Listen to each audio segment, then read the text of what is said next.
100% fee రాయితీతో AI నేర్చుకోవాలనుకుంటున్నారా? Attend quality third gen AI test 2025.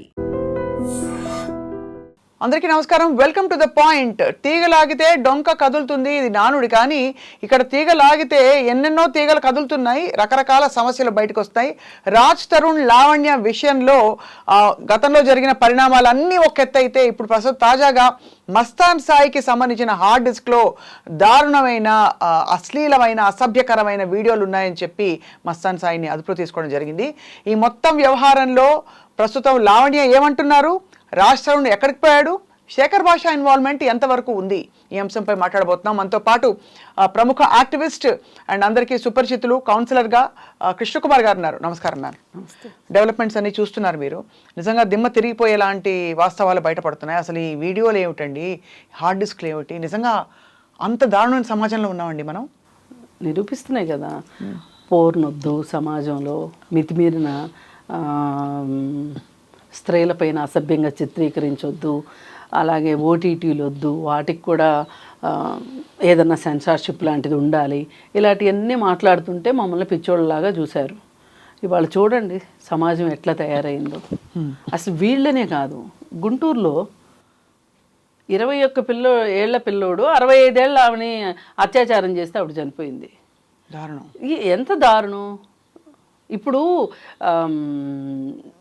దేనికోసం ఆలోచించాలి ఇప్పుడు? ఆ పిల్లాడి దుస్థితి, 21 ఏళ్ల పిల్లోడు అలా చెయ్యాలనిపించిన పరిస్థితులు.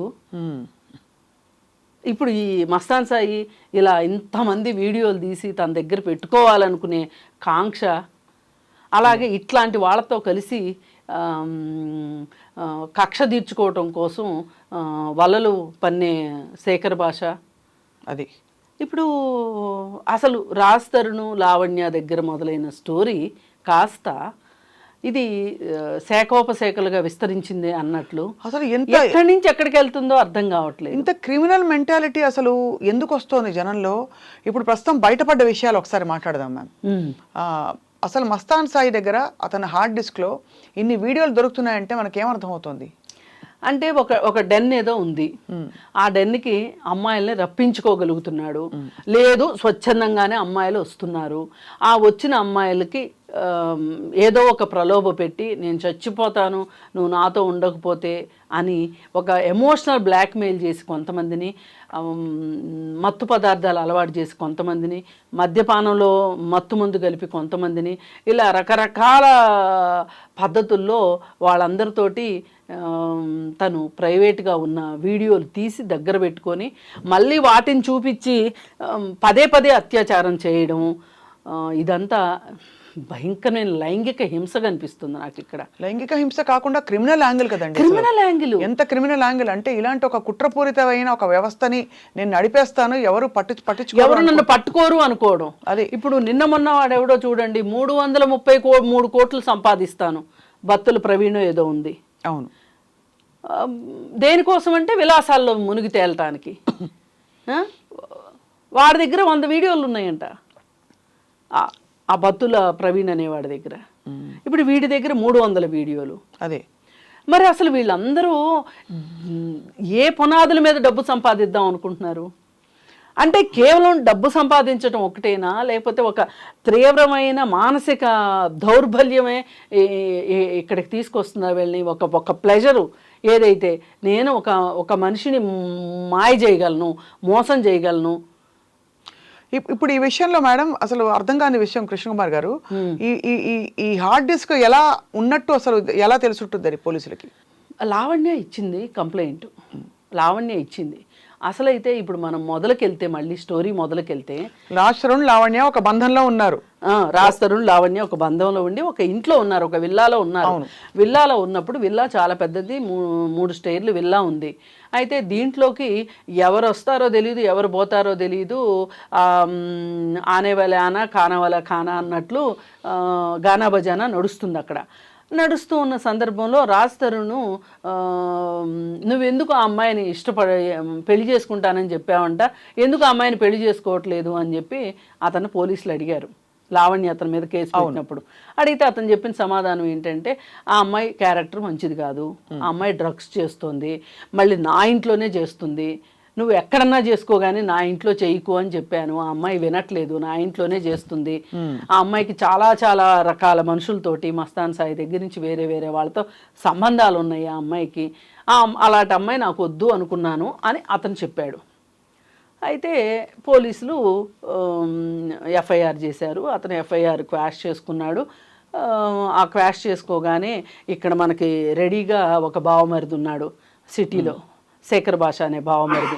ఈ బావమరిది బావ కళ్ళల్లో ఆనందం చూడగానే బావమరిది కళ్ళల్లో ఆనంద బాష్పాలు. కానీ శేఖర్ భాష మొదటి నుంచి పురుష పక్షపాతిగా స్త్రీలందరూ క్రిమినల్ మెంటాలిటీతో ఉంటారనే ఒక వాదన పెట్టుకుని ఇలాంటి కేసెస్ బయటకు వచ్చాడండి అతను. ఫస్ట్ టైం బయటకు వచ్చింది ఎక్కడ, మేబీ మీతోనే ఇంటర్వ్యూ అనుకుంటా, ఒక ఇంటర్వ్యూ. ఒక అమ్మాయి తనని నన్ను ప్రేమిస్తావా చస్తావా, నన్ను ప్రేమిస్తావా చస్తావా అని చెప్పి నన్ను హింసించింది. మరి ఆ అమ్మాయి పేరేదో ఏముందో, ఆ అమ్మాయి ఆ తర్వాత సూసైడ్ చేసుకుందోనో ఏదో అన్నారు. ఒక అమ్మాయి అయితే ఇతను ప్రేమించిన అమ్మాయి సూసైడ్ చేసుకుంది. అది అయిపోయిన తర్వాత ఇంకెవరో అమ్మాయిలతోటి ఇతనికి గొడవలు ఉంటే వాళ్ళ మీద కూడా కక్ష తీర్చుకునే ప్రోగ్రాంలో ఇప్పుడు అతను ఉన్నాడు ప్రస్తుతం. కానీ మొట్టమొదటిసారిగా రాజ్ తరుణ్ కేసులోనే బయటకు వచ్చాడు. రాజ్ తరుణ్ కేసులో బయటకు వచ్చి అప్పుడు మాట్లాడడం మొదలుపెట్టాడు. అప్పుడే మాట్లాడడం మొదలెట్టి లావణ్యది తప్పు అనడం మొదలెట్టాడు. కానీ లావణ్యది తప్పు అని మాట్లాడే హక్కు నీకుంది, ఒక పౌరుడిగా నీకు ఆ హక్కు ఉంది. కానీ రాజ్ తరుణ్ తప్పు లేదు అని తీర్మానించే హక్కు నీకు లేదు. అంటే ఇక అతను పూర్తిగా అడ్డంగా వెనకేసుకున్నా పర్లేదు, కానీ అంటే అతని అభిప్రాయం కాబట్టి. కానీ ఇక్కడ ఈ క్రిమినల్ చర్యల్లో అతని ఇన్వాల్వ్మెంట్ ఉన్నట్టు మనకి ఎలా తెలుస్తుంది? ఇప్పుడు అతను ఆ రోజు అలా మాట్లాడితే ఎంతసేపటికి లావణ్యని టార్గెట్ చేసి రాజ్ తరుణ్ మంచోడు అని చెప్పి రాజ్ తరుణ్ వైపుకి వెళ్ళిపోయి ఎలాగోలా రాజ్ తరుణ్కి ఆ ఇంట్లో ఉన్న ఈ లావణ్యాన్ని ఆ ఇల్లు ఖాళీ చేయించాలి అని కంకణం కట్టుకున్నాడు అతను. కంకణం కట్టుకుని వాళ్ళు ఏదో మాట్లాడుకున్నారు, అవును, ఒక కాంట్రాక్ట్ ఏదో మాట్లాడుకున్నారు. దానికోసం ఈవిడేమో ఇంకొక లాయర్ని అప్రోచ్ అయింది. ఆ తర్వాత ఆ లాయర్ కాకుండా ఇంకొక లాయర్, నేను ఒకరోజు చచ్చిపోతానని ఆ అమ్మాయి రాత్రిపూట బెదిరిస్తే ఇంకొక లాయర్ ఎవరో వెళ్ళి ఆ అమ్మాయిని రక్షించాడు. అంటే ఇది ఎలా అయిపోయిందంటే వీళ్ళ కదలికల్ని ఆ అమ్మాయి కదలికల్ని వీళ్ళు రికార్డ్ చేస్తున్నారు. అంటే అదే ఎలా చేస్తున్నారు అనేది ఇప్పుడు. ఎందుకంటే ఇప్పుడు లేటెస్ట్ గా శేఖర్ భాష మస్తాన్ సాయి మాట్లాడుకున్నట్టుగా వచ్చిన ఫోన్ కాన్వర్సేషన్ ఎవరుండి రికార్డ్ చేశారు, ఎలా బయటకు వచ్చింది? అది వాళ్ళిద్దరు బయట పెట్టుకోరు కదా, వాళ్ళ ఫోన్లు ఎవరు ట్యాప్ చేస్తున్నారు? మరి ఆ మాట మనం అడిగితే గనక లావణ్య ఎవరితో మాట్లాడినా ఆ రికార్డులన్నీ బయటకు వచ్చేస్తున్నాయి. లావణ్య ఫోన్ ఎవరు ట్యాప్ చేస్తున్నారు అంటే దీని అర్థం ఏంటంటే పోలీసుల్లోనే వీళ్ళకి సహకరించే వాళ్ళు ఉన్నారు. ప్రైవేట్గా ఫోనులు ట్యాప్ చేసే అవకాశం ఎవరికి లేదు. అంటే దీని వెనక ఎవరో పోలీసులు, వీళ్ళంతా రెండు జట్లుగా అయిపోయినట్లుగానే పోలీసుల్లో కూడా రెండు జట్లు ఉన్నారని అర్థం దీన్ని బట్టి. అంటే ఇంటెలిజెన్స్ కౌంటర్ ఇంటెలిజెన్స్ ఎట్లా ఉంటాయో, ఎలా పనిచేస్తాయో ఇక్కడ కూడా అలాగే పనిచేసినాయి అని ఎత్తులకి పై ఎత్తులు. గతంలో కూడా మీరు అన్నట్టుగా లావణ్య రాజ్ తరుణ్ అరుచుకున్న వీడియోలన్నీ అదే ఆడియోలన్నీ లీక్ అయ్యాయి. మస్తాన్ సాయితో మాట్లాడిన వీడియోలు కూడా లీక్ అయినాయి. అయితే అవి ఎవరి ద్వారా లీక్ అవుతున్నాయి? శేఖర్ భాషతోనే లీక్ అవుతున్నాయి. అసలు శేఖర్ భాషకి ఇవన్నీ ఎలా వస్తున్నాయి?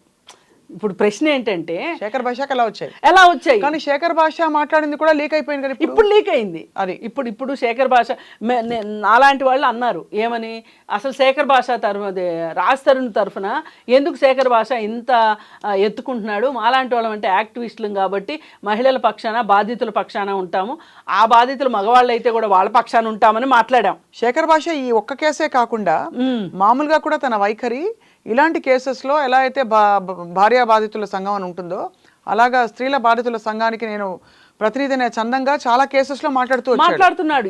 ఈ మాట్లాడడం వెనకమాల తను ఒక ప్రకటిత పురుష పక్షపాతిలాగా మారటం వెనకమాల అతను ఒక షీల్డ్ తయారు చేసుకున్నాడు అని ఈ రోజు లీక్తో అర్థమైపోయింది. ఈ రోజు లీక్లో అర్థమైన విషయాలు ఏంటి చెప్పండి మ్యామ్? ఈ రోజు లీక్లో ఏం అర్థమైందంటే మస్తాన్ సాయికి ఫోన్ చేశాడు శేఖర్ భాష. ఫోన్ చేసి, అది ఎప్పుడు ఫోన్ చేశాడు? అది మొన్న 4-5 రోజుల క్రితం ఎప్పుడో ఫోన్ చేసి ఉంటాడు. ఫోన్ చేసి నువ్వు డ్రగ్స్ తీసుకొని వచ్చి లావణ్య ఇంట్లో పార్టీ జరుగుతుంది అనే ఒక డౌట్ నీకు ఉంటుంది కదా, అంటే సమాచారం నీకు ఉంటుంది కదా, ఉన్నప్పుడు అప్పుడు డ్రగ్స్ ఇవ్వు, నువ్వు వెళ్ళి అక్కడ పెట్టు డ్రగ్స్, నువ్వు వెళ్ళి పెట్టే ముందు మాకు చెప్తే కరెక్ట్గా ఆ టైంకి మేము వచ్చేసేసి పట్టుకుంటాం, కానీ మీరు నన్ను సైడ్ చేస్తారా అని అడిగాడు. ఎవరు? మస్తాన్ సాయి. చేస్తాను, తప్పకుండా చేస్తామన్నారు. అంటే అప్పుడు ఇతనేమంటాడు, శేఖర్ భాష ఎవరో అరుణా పడాలో ఏదో ఉంది, పేరు ఏదో చెప్పాడు, దాన్ని కూడా ఇరికిచ్చు పనిలో పనిగా, పేడాబొద్ది నన్ను బాగా ఇబ్బంది పెట్టింది అది ఇది అని చెప్పి శేఖర్ భాష మాట్లాడాడు. అంటే దీన్ని బట్టి ఈ కుట్ర వెనకాల ఎవరున్నారని శేఖర్ భాషకి ఏమొస్తుంది? ఇప్పుడు లావణ్య నిరికిస్తే ఎవరు పక్షానో కాకపోతే ఇప్పుడు అతను ఒక రాజ్ తరుణ్కి హెల్ప్ చేయాలి. 2 రకాల హెల్ప్లు. ఒకటి, ఈ అమ్మాయి అడ్డం పోగొట్టాలి. ఒకటి, అది మీడియా ద్వారా అమ్మాయిని చెడుగా చేసి ఎక్కువ పోర్ట్రేట్ చేసి, ఆమె మంచిదని నేనేం అనట్లేదు, ఆమె సరైన మార్గంలో ఉందని కూడా నేను అనట్లా, కానీ సరైన మార్గంలో ఉన్నా లేకపోయినా ఆవిడ్ని అడ్డు తొలగించాలి ఒకటి. రెండోది, అతని ఆస్తిలో ఆ అమ్మాయి కూర్చొని ఉంది, రాజ్ తరుణ్ ఆస్తిలో కూర్చుంది కాబట్టి ఆమెను అక్కడి నుంచి లేపాలి. మామూలుగా అయితే లేపలేకపోతున్నారు. కానీ ఆస్తి అతని పేరు మీదే ఉంది. ఆస్తి అతని పేరు మీదే ఉంది. ఆస్తి అతని పేరు మీద ఉంది. ఈమె ఇంట్లో కూర్చొని ఉంది. ఈమె తమ్ముడు, ఈమె కుక్కలు, ఈమె పరివారం మొత్తం, ఈమె స్నేహితులు మొత్తం ఈ పార్టీలకు వచ్చేవాళ్ళు. ఇంకా ఎప్పుడు పార్టీలు జరుగుతూనే ఉన్నాయి, గందరగోళం జరుగుతూనే ఉంది, అక్కడ జరగాల్సింది జరుగుతూనే ఉంది. రాజ్ తరుణే అవుట్ సైడర్ లాగా బయట ఎక్కడో ఉంటున్నాడు. ఇదివరకేమో చెప్పాడు ఒక ఇంటర్వ్యూలో, నేను వస్తాను ఇంటికి, నేను వచ్చేసరికి పార్టీ జరుగుతూ ఉంటుంది గానా బజానా, నేను కామ్గా అందరికీ ఒకసారి విష్ చేసేసి నేను పైకి వెళ్ళిపోయి నా రూమ్లో నేను రెస్ట్ తీసుకుంటాను, నేను జస్ట్ ఇంటికి రెస్ట్ తీసుకోవడానికే వస్తాను, ఇల్లంతా ఆవిడదే అని చెప్పాడు. ఇల్లంతా ఆమె మేనేజ్ చేసుకుంటుంది, అంతా ఆమె చూసుకుంటుంది అని చెప్పాడు. సో ఆమెను అక్కడ తొలగించడానికి ఇది ఒక ప్లాన్ అంటారు. ఇది ఒక ప్లాన్. సో అసలు బేసిక్గా లావణ్యకి డ్రగ్స్తో సంబంధాలు ఉన్నాయని ఎక్కడైనా నిర్ధారణ అయినట్టు మనకు తెలుస్తుందా ఇంతవరకు? ఒకసారి అరెస్ట్ అయిందిగా, అంటే అవును, అదే ఆ టైంలో కుక్క పిల్లని తీసుకుని వాకింగ్కి వెళ్ళినప్పుడు అదేనా అని పోలీసులు చెప్తున్నారు. ఆమె ఏం చెప్తుంది, నేను ఢిల్లీ నుంచి వస్తుంటే నన్ను స్టేషన్లో అరెస్ట్ చేశారని ఆవిడ చెప్తుంది. స్టేషన్లో అరెస్ట్ చేశామని పోలీసులు చెప్తున్నారు. ఈమెమో నేను కుక్క పిల్లని వాకింగ్ తీసుకెళ్తే అక్కడ అరెస్ట్ చేశారని ఈవిడ చెప్తుంది. అసలు నా దగ్గర పొజిషన్లోనే లేదు అని చెప్తుంది. మరి పొజిషన్లో లేకపోతే ఇప్పుడు ఈమె నాకు డ్రగ్స్ అలవాటు చేసిందని ఒక అమ్మాయి వచ్చి చెప్పింది, బయటకు వచ్చి చెప్పింది. అమ్మాయి ఎందుకు చెప్తుంది? ఆ అమ్మాయి వచ్చి ఈ అమ్మాయి ఇంట్లో ఎందుకు ఉంది అన్ని రోజులు, ఏ రీజన్ తోటి ఉంది? అవును, ఇప్పుడు ఎవరి పిల్లలు వాళ్ళ ఇంట్లో ఉంటారు. మహా అయితే స్లీప్ ఓవర్స్ అని కొత్త కాన్సెప్ట్ ఒకటి వచ్చింది కాబట్టి 1 రోజు ఉంటారు, 2 రోజులు ఉంటారు. అసలు రోజుల తరబడి ఎందుకు ఈ ఇంట్లో ఉంది? అక్కకు ఒంట్లో బాగోకపోతే అక్క కోసం ఉన్నాను అని చెప్పింది. వాళ్ళ అమ్మ కూడా లబోదీపోమని, ఇదేంటమ్మా నువ్వు వెళ్ళి వాళ్ళ ఇంట్లో ఉంటాం ఏంటి అంటే, వాళ్ళ అమ్మకు ఒకటి అర్థమైపోయింది, ఈ అమ్మాయి ఇక్కడ డ్రగ్స్ తీసుకుంటుంది వాళ్ళ అమ్మాయి అని అర్థమై ఆ అమ్మాయిని తీసుకెళ్లి రీహాబ్లో పెట్టి బాగు చేసుకున్నానని చెప్తుంది ఆ తల్లి. అవును అవును. కానీ ఆ డ్రగ్స్ ఎక్కడి నుంచి వస్తాయి వీళ్ళ ఇంట్లో ఉన్నప్పుడు? మస్తాన్ సాయి ఇస్తాడు. అప్పుడు మస్తాన్ సాయి లావణ్యతో ఎప్పటి నుంచో ఉన్నారు వాళ్ళిద్దరికి పరిచయం. అసలు అది ఉంది, అది తెలిసింది, అది పరిచయం ఉన్నట్టు తెలుసు. కానీ వాళ్ళిద్దరూ కలిసి డ్రగ్స్ ఇస్తున్నట్టు అనుకోవాలి అయితే. అంతేగా మరి, లావణ్య మస్తాన్ సాయి. మరి మొత్తం వ్యవహారంలో సరే వీళ్ళ బంధం ఎలా విడిపోయిందని చూస్తే రాజ్ తరుణ్ పాత్ర ఏంటంటారు? అంటే అతను ఒక బంధం, అతను చేసిన తప్పేమన్నా ఉంటే అతను రిలేషన్షిప్ లో ఉండి తర్వాత వద్దనుకుంటున్నాడు, వాట్ ఎవర్ రీజన్. అది కాదు, అది ఒకటే కాదు తప్పు. ఇప్పుడు ఆ ఇంట్లో ఆ అమ్మాయి ఉంది, ఆ అమ్మాయి అనైతికమైన అసాంఘిక కార్యకలాపాలకి పడుతున్నట్టు ఎవరు నిర్ధారించారు? మనం అనుకుంటున్నాం. అతనే చెప్పాడు, రాజ్ తరుణ్ చెప్పాడు. చెప్పినప్పుడు అతను ఎందుకు ఉంచుకున్నాడు ఆ అమ్మాయిని ఇంట్లో? పొమ్మని లేక అనుకుంటే పొమ్మనాలి, పొమ్మని లేకంటే కుదరదు. ఇప్పుడు చట్టం ఏం చెప్తుంది, ఒక ప్రాస్టిట్యూషన్ హోమ్ని గనక ఏ ఇంట్లో నడుస్తుంటే ఆ ఇంటిని కూడా సీజ్ చేస్తారు. ఒకళ్ళు ఎవరో వచ్చి ఇల్లు అద్దెకి కావాలండి, నేను మా ఆవిడ ఉంటాము అని చెప్పి వస్తారు మన దగ్గరికి. వాళ్ళిద్దరు భార్యాభర్తలు అని మనం నిర్ధారించుకోకుండా ఇల్లు అద్దెకిచ్చేసేస్తాం. ఇల్లు అద్దెకిచ్చిన తర్వాత ఆ ఇంట్లో వాళ్ళు ఉండి వాళ్ళు ప్రాస్టిట్యూషన్ చేస్తున్నారు. ఏదో ఒక శుభముహూర్తాన పోలీసులు రైడ్ చేశారు. రైడ్ చేసినప్పుడు చట్టం ఏం చెప్తుంది అంటే, ఆ అమ్మాయి స్వచ్ఛందంగా 4 అమ్మాయిలతోటి బిజినెస్ చేయిస్తుంది అనుకోండి, ఆమె ముఠా నాయకురాలు అనుకోండి, ఆమెను అరెస్ట్ చేస్తారు. అది కరెక్ట్. ఆ చేసేటప్పుడు ఏం చేస్తారు, ఈ ఇల్లు ఎవరిది? ఆమె సొంతమా, ఆమె అద్దెకి తీసుకుందా? అద్దిల్లు అంటే ఆ ఓనర్కి కూడా పనిష్మెంట్ ఉంది.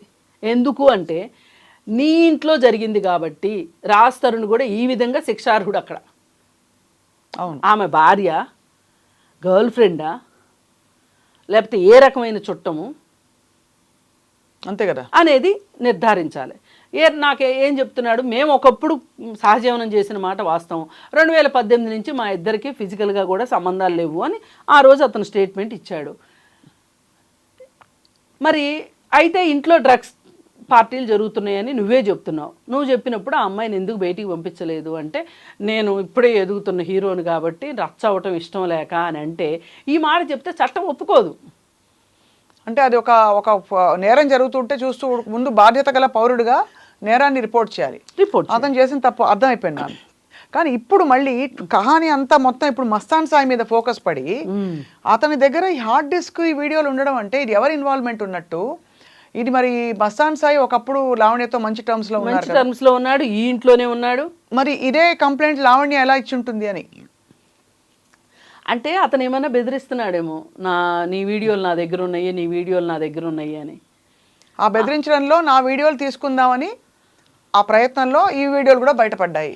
ఇంతకుముందు కూడా చెప్పిందండి అమ్మాయి, అతని దగ్గర చాలా వీడియోలు ఉన్నాయని చెప్పింది. ఆ తర్వాత అతను ఈలోపు వాళ్ళ నాన్న వచ్చేసేసి పెద్ద హీరోలాగా, నా కొడుకు లావణ్య వల్లే నా కొడుకు జీవితం నాశనం అయిపోయింది, నా కొడుకు ఐఐటి అది ఇది, నేను ఏమైనా సరే. ఎవరు ఐఐటి? మస్తాన్ సాయి.